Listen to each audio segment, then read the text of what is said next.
Just a decade ago, solar panels would be visible only on a few rooftops in India. But today, the country has raced ahead to script history. In 2025, India officially surpassed Japan to become the world's third largest solar power producer. India's progress in the renewable energy sector reflects its commitments to the policies and strategic planning under the leadership of Union Minister of New and Renewable Energy, Shri Prahlad Joshi. Born into a traditional family in Karnataka in 1962, Shri Prahlad Joshi's foray into politics began with the Rashtriya Swayamsevak Sangh at a young age. He promptly rose through the ranks of the BJP's youth wing. In 1996, Shri Prahlad Joshi made his debut in electoral politics as a legislator to the Karnataka Legislative Assembly. In 2004, he became a Member of Parliament, which he has been holding to date by winning 5 consecutive elections. Since June 2024, Shri Prahlad Joshi has driven major initiatives in the renewable energy space. He is championing the central government's flagship scheme, PM Surya Ghar Muft Bijli Yojana, which is aimed at installing rooftop solar systems in 1 crore or 10 million households across India by the financial year 2026-27. Also, as the Union Minister for Consumer Affairs, Food and Public Distribution, Shri Prahlad Joshi has focused on enhancing food security, improving consumer rights and digitalizing supply chains. From solar rooftops, rural electrification to a digitized public distribution system, every initiative under the guidance of Shri Prahlad Joshi underscores the country's vision of an inclusive, secure and clean India. A round of applause, ladies and gentlemen. I now request my colleague Diksha Bisla to take the conversation forward with Minister Joshi. Sir, please.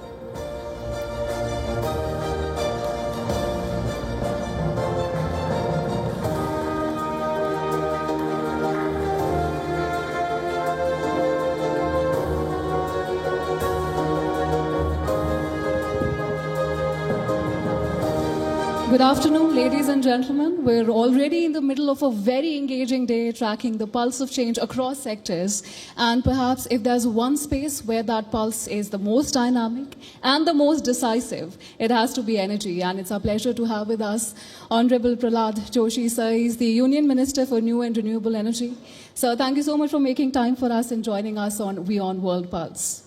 Sir, of course, all of us here are keen to know your perspective as to where does the industry stand today and what is India's journey looking like to meeting its targets?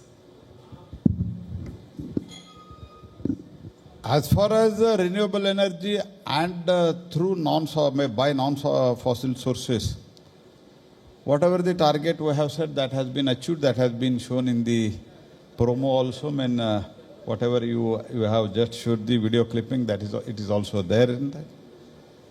The total 50% through non-fossil sources, it has been achieved. And not only that, we are marching ahead in a right direction to achieve the 500 gigawatt. And our module capacity, manufacturing capacity, has also increased. I think now it is 172 gigawatt, which was just not even 2 gigawatt just 10 years back. And overall energy mix, in the energy mix, 17% at present is all put together. I am speaking. It is the mix, and the 50% is the installed capacity. And only through the distributed renewable energy, our generation has now reached 35 gigawatt, which when we say this in the international forum, people will not be able to imagine, because total all put together nearly about more than 50-55 lakh this decentralized installation has happened. Nearly about 31 lakh in PM Surya Ghar and 23 lakh irrigation pumps are converted into the solar. So all put together, we are doing very well, and we are the third largest producer of the electricity through renewable energy. And that is a very, very significant achievement according to me, which was not even seen, not even visualized just 10 years before when Prime Minister Shri Modi took over. Right, sir. And of course, India is seeing this remarkable growth in renewable energy and is also now among the fastest growing markets, as you've just mentioned. But, sir, if you had to tell our audience here as well, who are equally curious, if you had to identify one bet that will shape India's energy future when it comes to alternative, energy, what would that be according to you? Energy future is, according to me, through non-fossil sources, renewable energy, green hydrogen, where we are doing, India is doing very well. As already I mentioned in the first question itself, through non-fossil sources, we are doing extremely well. I am very proud of that. At the same time, our green hydrogen, see, recently the green hydrogen, the cost of the green hydrogen which has been discovered, it is 280 rupees, something like that. See, what is the expectation when we started this green hydrogen mission, National Green Hydrogen Mission 5-6 years back? The world was talking that it should be less than 250 rupees. But today we have reached around 280 rupees. And before to that, nobody was able to imagine and nobody was able to trust us because the cost of the overall production of the green hydrogen was not expected to come so low. And as far as green ammonia is concerned, you asked me about the future of the green overall energy. The green ammonia, what the price we have discovered, that is 49 rupees 75 paisa, which has been recently discovered. Means whatever the ammonia we use in our fertilizers industry, that at least some 28% it will be substituted whatever we import from the world, means from the other countries what we import. So this being the case, and also we are talking about the overall energy, I want to add only one thing. Recently we have started, especially as far as the piped natural gas is concerned, I think it is in Madhya Pradesh, Indore. In the city gas distribution, the hydrogen 5%, we are adding hydrogen.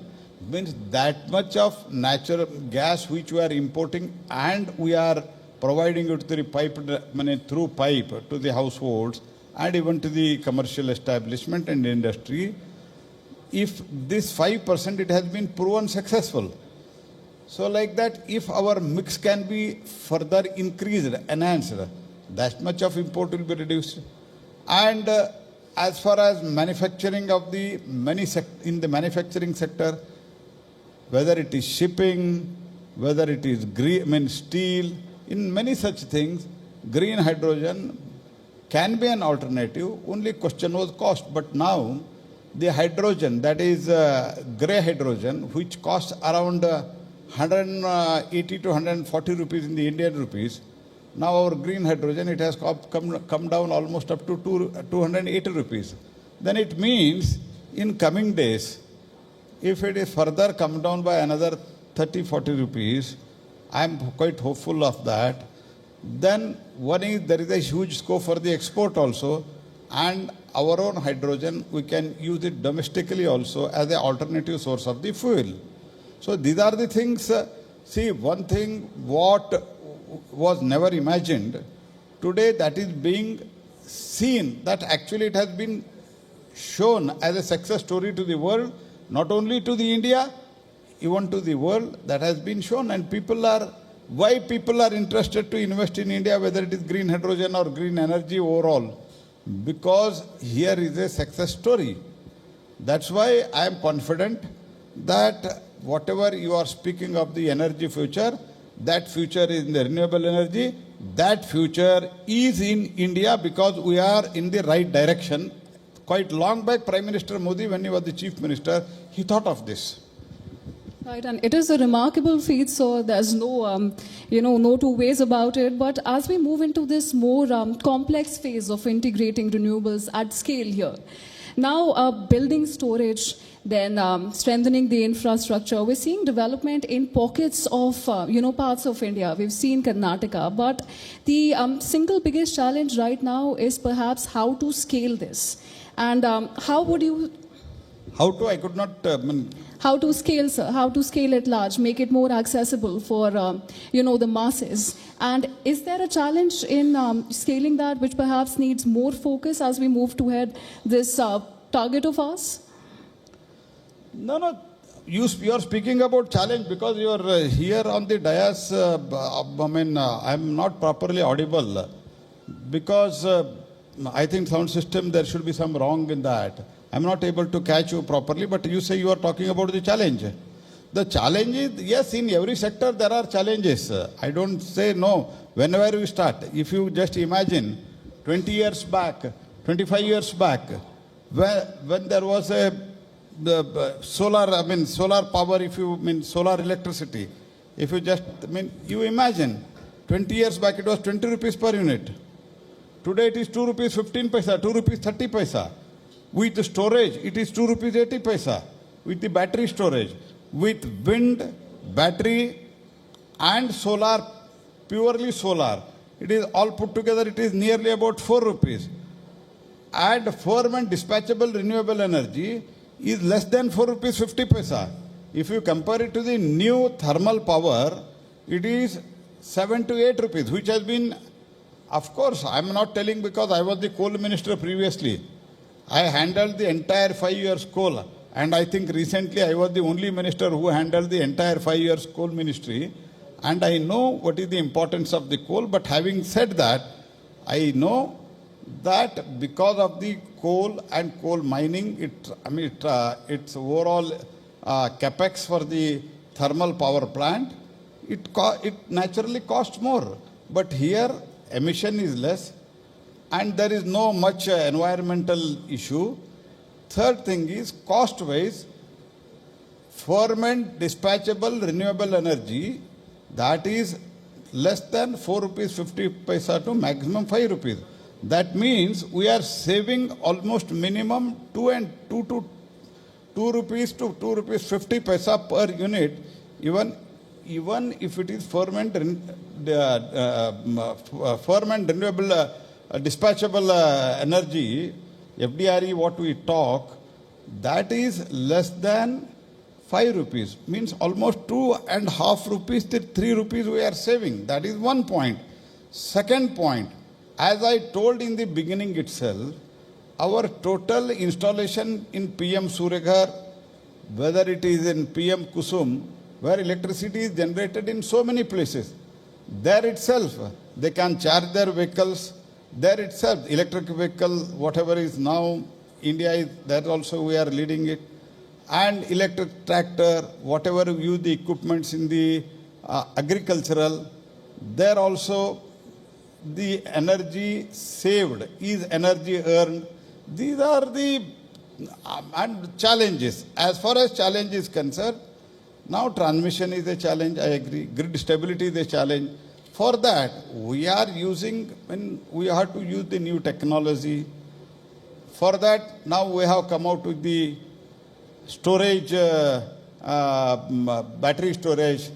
So battery storage, when it happens, whenever there is a grid instability, that energy can be used for the stability of the grid. There, I don't say there are no challenges at all, which will not be truth, but there are challenges, but we can, that challenges are addressed because of the Prime Minister Modi's vision. जो जब हम कहते हैं ना मोदी है तो मुमकिन है, लोग हंसते हैं, लेकिन ये सब हो गया है मोदी जी के कालखंड में ही.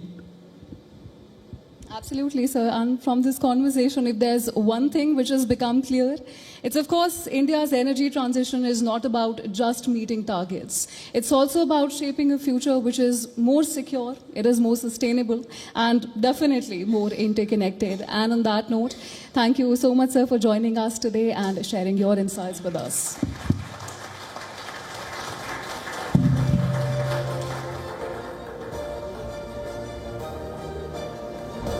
Thank you, sir. Sir, I request you to stay with us on stage. I request Mr. Rabin Sharma, CEO Managing Editor, WION, to please felicitate Minister Prahlad Joshi. A round of applause, ladies and gentlemen, for Mr. Prahlad Joshi, for giving us a perspective on how India plans to move forward as far as renewable energy is concerned.